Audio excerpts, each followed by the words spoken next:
G'day, I'm Kev and this is my garage. Come in and have a look around.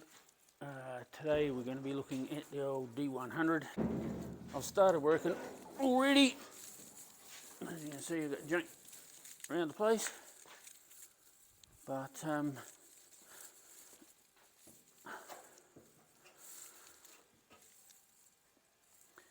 yeah, at the moment I'm just doing a water pump. I've got a crook fitting under here that I've got to get out. It's a steel fitting, it's just rusted in, so it's no drama. So it's just basically maintenance. Yeah, a few hoses, water pump, thermostat housing, thermostat, stuff like that. So it'll be just a little bit more reliable. Alrighty, there you go, that's the nipple I made to go under the head. It was just a plain pipe nipple. Machined a bit out there to get the clamp with the hose clip. Bit of a taper on there to start it. The factory actually puts a slot in there so you can do them up with a washer with a spanner or something.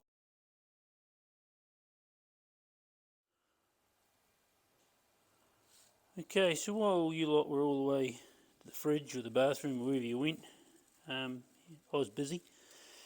I put that little hose on between the head and the water pump on, thermostat house, a new thermostat, and yeah, took all the bolts up as per factory. It was only 30 foot-pounds, but I'm not sure if I would have done them that tight if it was just using a spanner and not taking any notice of the torque. But yeah, I'm a great believer in using the right torque settings, and being aluminium, especially both parts.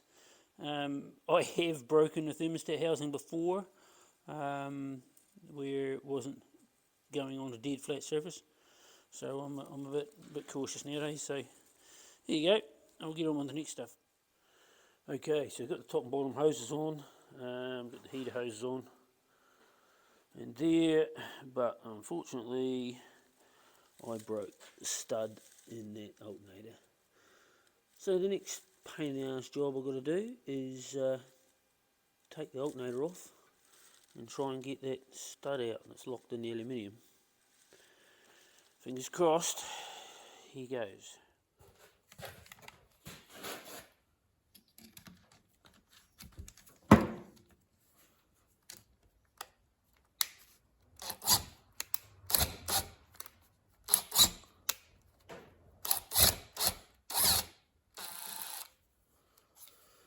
That's a win.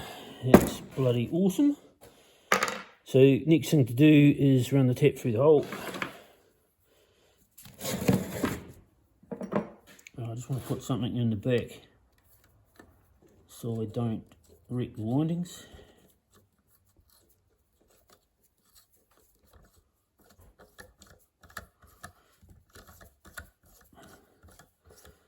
It's reasonably clean now, so maybe it was the bolt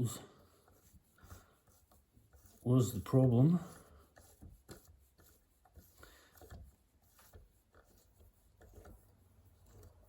So here it goes.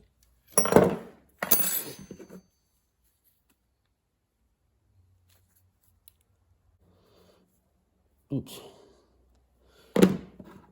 There's a nickel coat, so I'll end up looking like the Tin Man. That's okay.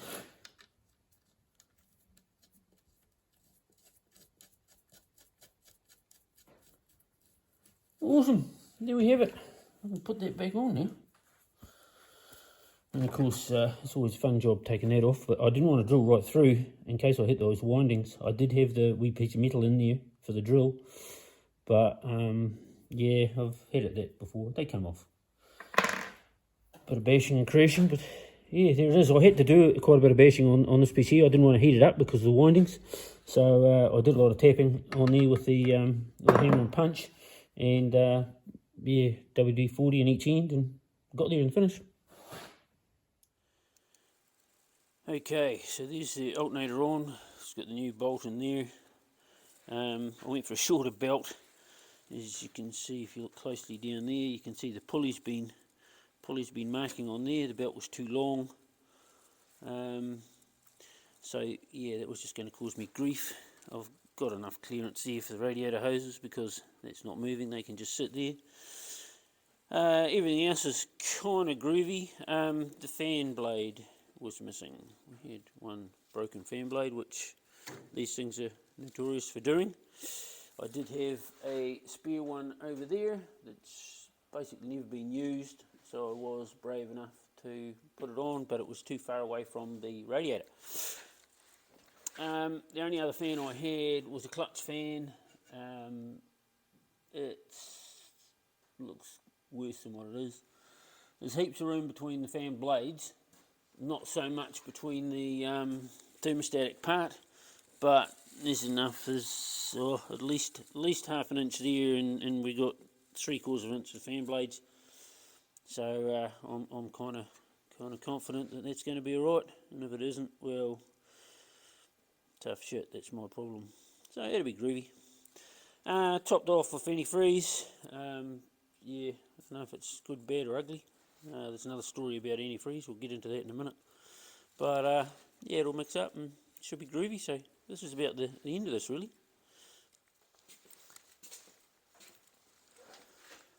A little bit more on the antifreeze. This is what I used. I don't have any affiliation with these guys, and I had to pay for it. I don't get sponsored by anybody. Back in the old days, 40-something years ago, when I used to go and work on cars, we used to go down to the local gas station because we didn't have auto parts stores, and used to just get some green antifreeze in a bottle. And that's all they had, one kind, green glycol type antifreeze. You mixed it 1 part antifreeze, 2 parts water, and you were good to go. It didn't last that long. You had to redo it every couple of years.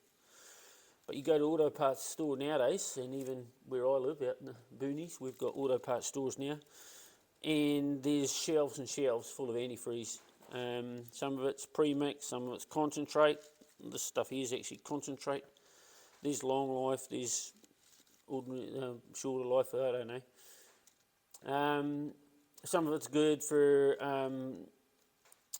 brass radiators, some's not, or copper, or yeah, there's something in them that the old type radiators that some of the modern antifreeze don't like, so you've got to be very careful about that. There's all the modern stuff for the aluminium radiators with the plastic tanks. So yeah, hopefully I got the right stuff. We'll see what happens. I'm pretty sure it won't eat my radiator for what good the radiator is. It looks a wee bit puffed out, but no, she's not a hot rod. She'd be a groovy old truck. So I just wanted to new water pump, belts, hoses, new thermostat, radiator cap, just make it a little bit better, more reliable, so that if Karen goes somewhere, it's not going to overheat or break down on it. So, and yeah, same for me, but yeah, I want it right for her. Cheers. Just a little bit more on this antifreeze thing. Yeah, just, this crap, we'll start again.